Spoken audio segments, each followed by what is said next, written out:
Assalamualaikum warahmatullahi wabarakatuh. Halo semuanya.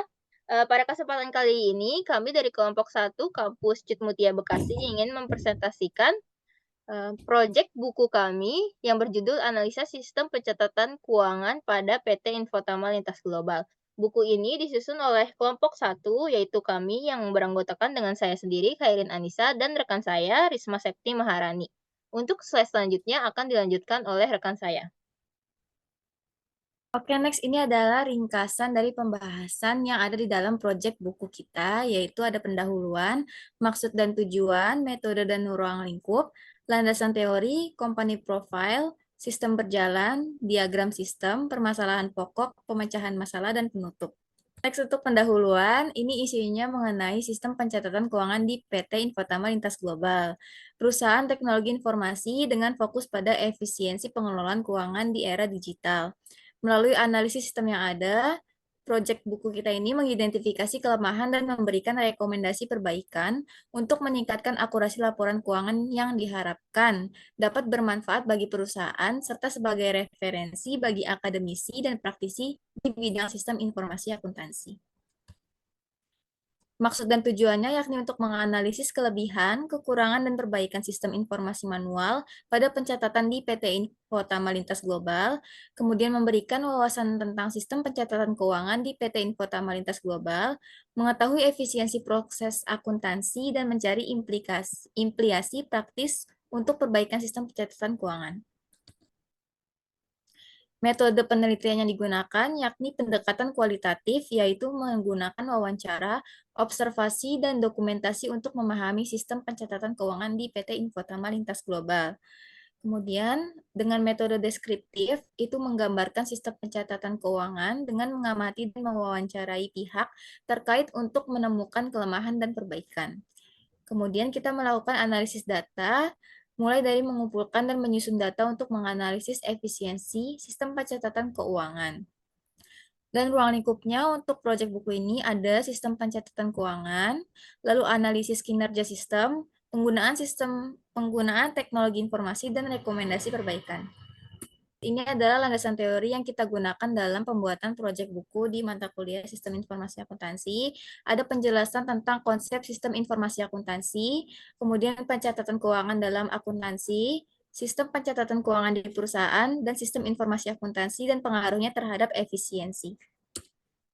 Lanjut pada studi kasus yang kami ambil itu pada PT Infotama Lintas Global, yang sebelumnya bernama CV Infotama Creative Network berkembang menjadi PT Infotama Lintas Global. Perusahaan ini mengutamakan teamwork dan didukung oleh personel berpengalaman dalam berbagai bidang. Seiring berkembangnya waktu dan bertambahnya proyek, perusahaan memperluas bidang usaha dengan beberapa divisi. Yang pertama itu teknologi informasi, selanjutnya instalasi, kontraktor bangunan, mechanical, electrical, sipil, desain MI, arsitektural. Next. Selanjutnya ada struktur perusahaan. Yang paling atas itu ada Dewan Komisaris, bertugasnya mengawas dan menjadi penasihat dalam operasional perusahaan. Nah, tentu saja di bawahnya ada pemimpin perusahaan yang sebagai pemimpin yaitu Bapak Arsyad SE memegang tanggung jawab penuh atas kegiatan perusahaan. Di bawahnya terdapat project manager wilayah. Di sini ada beberapa wilayah yaitu beberapa bagian di Pulau Jawa, Sumatera, dan Indonesia bagian timur. Bertugas mengelola proyek di berbagai wilayah dan memastikan kelancaran pelaksanaannya. Selanjutnya ada bagian NOC, yaitu ada dipimpin oleh leader NOC Bapak Stephen Yohanes Andrianus, dan di bawahnya ada asisten NOC Abdul Arif, dan tim NOC-nya yaitu Maulana, Bapak Dio Mukhlis, Bapak Asep, dan Bapak Ridwan. NOC bertanggung jawab memastikan infrastruktur bagian beroperasi stabil dan menyelesaikan kendala teknis. Selanjutnya ada administrasi yang tentu saja bertugas mengurus segala administrasi perusahaan. Di sini ada Khairin Anissa dan asisten administrasi Bapak Ahmad. Selanjutnya ada bagian keuangan yang tentunya bertugas mengelola keuangan perusahaan termasuk menyusun anggaran dan mengatur arus kas. Di sini ada Ibu Arlen Luvia. Selanjutnya ada leader tim lapangan dan Timnya memastikan pekerjaan di lapangan berjalan efektif sesuai jadwal dan mematuhi standar kualitas. Di sini dipimpin oleh Bapak Puryanto dengan timnya Bapak Surya, Supriyatna, dan Bapak Nano. Selanjutnya ada proses bisnis sistem berjalan. Yang pertama ini ada alur proses pelaksanaan proyeknya. Perencanaan proyek berdasarkan kebutuhan klien, dilanjutkan dengan pengelolaan dan penugasan proyek ke wilayah dan tim terkait proyek berjalan. Selanjutnya, pelaksanaan proyek dengan dukungan tim NOC dan tim lapangan. Monitoring, evaluasi, dan pengendalian untuk menjaga kualitas, menyelesaikan proyek, dan laporan akhir serta serah terima pada klien. Dilanjutkan dengan evaluasi proyek untuk perbaikan berkelanjutan. Next-nya ada proses keuangan berjalan dalam permintaan anggaran proyek. Tentu saja dalam berjalannya proyek memerlukan dana yang harus dianggarkan dalam proyek tersebut. Yang pertama itu ada permintaan anggaran proyek, dilanjutkan dengan penyusunan dan persetujuan anggaran oleh pimpinan dan pencatatan transaksi keuangan saat proyek berjalan.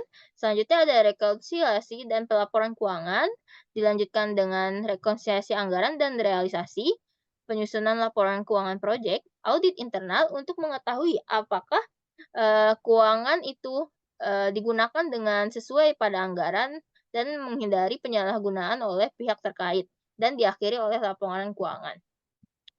Lanjut ada tahapan alur keuangan pelanggan internet.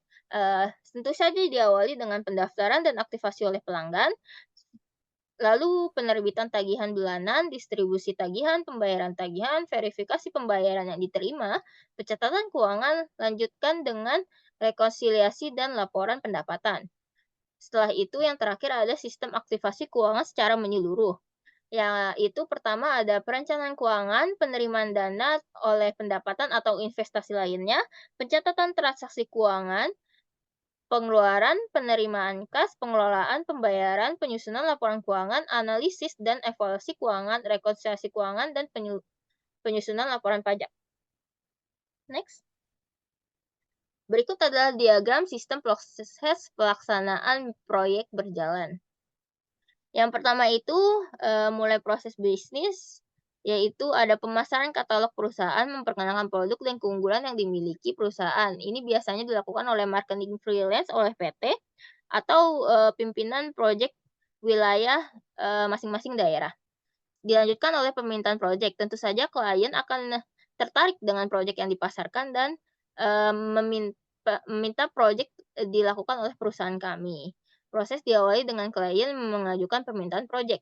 Dilanjutkan dengan analisis kebutuhan. Tim proyek dan pelanggan akan menganalisis apakah anggaran yang akan diajukan itu tepat pada budget perusahaan pelanggan dan akan di-ACC atau disesuaikan oleh tim proyek kami. Setelah itu persetujuan proposal.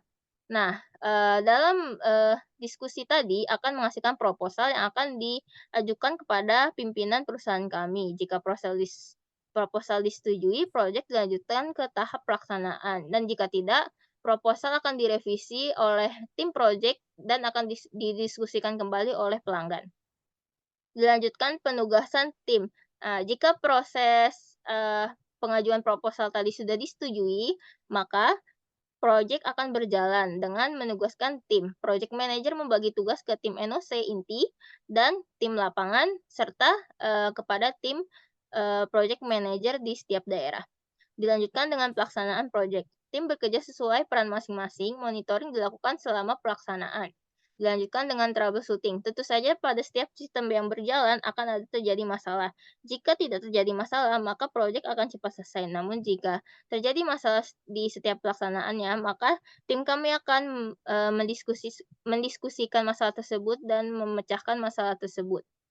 Dilanjutkan dengan penyusunan laporan. Setelah proyek selesai, laporan akhir dibuat dan diserahkan kepada kalian. Tentu saja klien akan melihat bagaimana proses ini berjalan dan apakah hasil akhirnya sudah sesuai dengan klien inginkan. Dilanjutkan serah terima proyek. Proyek resmi diserahkan kepada klien. Setelah itu, evaluasi proyek. Evaluasi dilakukan untuk memperbaiki proses di masa depan. Dengan adanya proyek ini, perusahaan memberikan layanan untuk pelayanan, perawatan, atau memperbaiki masalah yang terjadi di masa depan. Selanjutnya, proses selesai, semua aktivitas berakhir. Next. Di sini ada diagram pelaksanaan proses keuangan. Yang pertama, permintaan anggaran oleh project manager. Yang kedua, ada persetujuan anggaran oleh direktur dan divisi keuangan. Yang ketiga, pencatatan setiap transaksi keuangan secara akurat.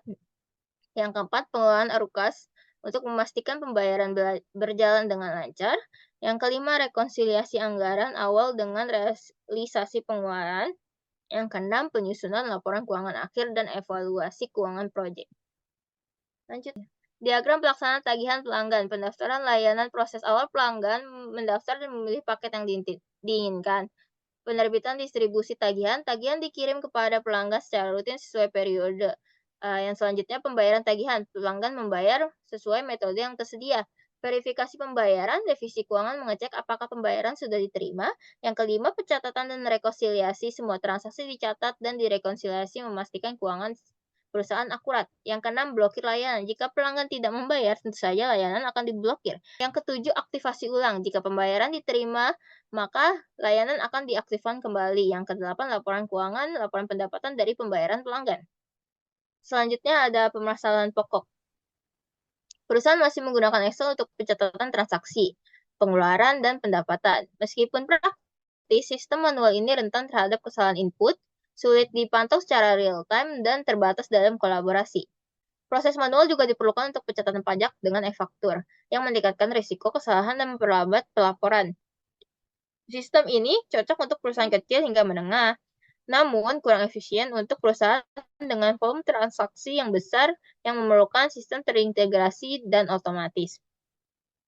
Sistem akuntansi manual sering menghadapi beberapa permasalahan utama, yaitu kesalahan pencatatan dan perhitungan, proses yang memakan waktu, kesulitan pemantauan dan kontrol keuangan, penggunaan sumber daya yang tidak efisien, resiko kehilangan atau kerusakan dokumen, kesulitan menyusun laporan keuangan, kurangnya keamanan dan kontrol akses, keterbatasan dalam analisis dan pelaporan keuangan. Next, ada pemecahan masalah untuk mengatasi permasalahan sistem akuntansi yang manual di perusahaan.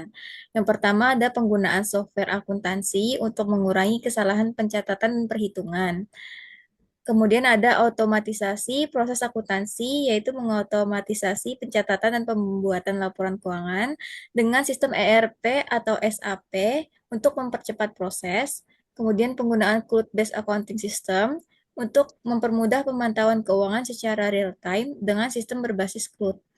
Lalu digitalisasi dokumen untuk mengurangi risiko kehilangan atau kerusakan dokumen fisik seperti menggunakan Google Drive atau SharePoint. Next, ada pelatihan sumber daya manusia untuk meningkatkan efisiensi kerja dengan teknologi akuntansi modern.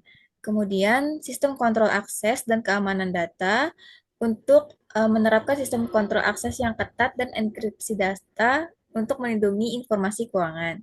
Kemudian, penyusunan laporan keuangan real-time menggunakan software akuntansi yang menghasilkan laporan secara real-time untuk pengambilan keputusan yang cepat. Lalu integrasi sistem akuntansi seperti misalnya HR atau persediaan melalui ERP untuk laporan yang lebih akurat, kemudian standar akuntansi dan audit internal untuk memastikan kepatuhan terhadap prosedur akuntansi.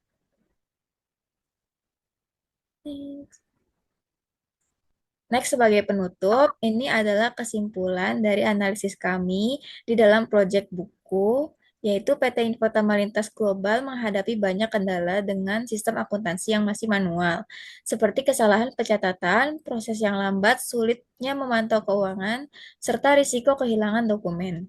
Ketergantungan pada pekerjaan manual juga menyebabkan efisiensi sumber daya menurun. Untuk mengatasi masalah ini, perusahaan dapat beralih ke sistem akuntansi berbasis teknologi seperti software ERP. Sistem ini memungkinkan pencatatan dan pelaporan secara otomatis, real-time, dan akurat. Selain itu, digitalisasi dokumen keuangan menggunakan sistem manajemen dokumen atau DMS dapat mengurangi risiko kehilangan dokumen fisik dan mempermudah pengelolaan arsip. Pelatihan karyawan juga penting dilakukan agar mereka mampu menggunakan sistem baru dengan baik, disertai penerapan keamanan data seperti autentikasi dua faktor. Baik, selesai untuk presentasi kita pada malam hari ini. Semoga apa yang dapat kita sampaikan dapat menjadi pembelajaran bagi kita semua. Terima kasih untuk perhatiannya. Wassalamualaikum warahmatullahi wabarakatuh. Bye-bye. Bye. Bye-bye.